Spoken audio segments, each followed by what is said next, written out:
Jericho.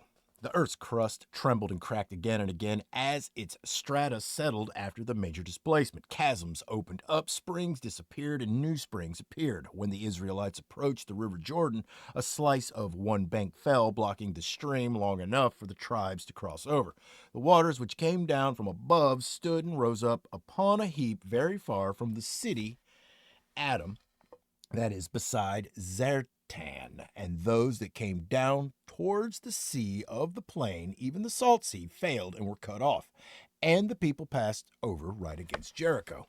A similar occurrence took place on the 8th of December, 1267, when the Jordan was dammed for 16 hours, and again following the earthquake in 1927, when a slice of one bank fell into the river not far from Adam and blocked water for over 21 hours. At Demea, Adam, the people crossed the river on its dry bed. The fall of the walls of Jericho at the blast of the trumpets is a well known episode, but it is not well interpreted. The horns blown by the priest for 7 days played no greater natural role than Moses' rod, with which, in the legend, he opened a passage in the sea. When the people heard the sound of the trumpet, it happened that the wall fell down flat. The great sound of the trumpet was produced by the earth. The Israelite tribes, believing in magic, thought that the sound of the earth came in response to the blowing of the ram's horns for 7 days.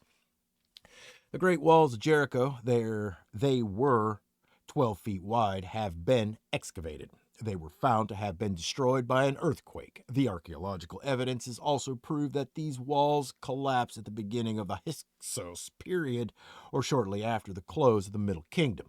The Earth had not yet recovered from the previous world catastrophe and reached with continuous tremors when the hour of the new cosmic disaster approached. The event we described at the beginning of this book, only to go back to the cataclysm of the Exodus, the upheaval of the days of Joshua when the earth stood still on the day of the Battle of Beth Horon. All right.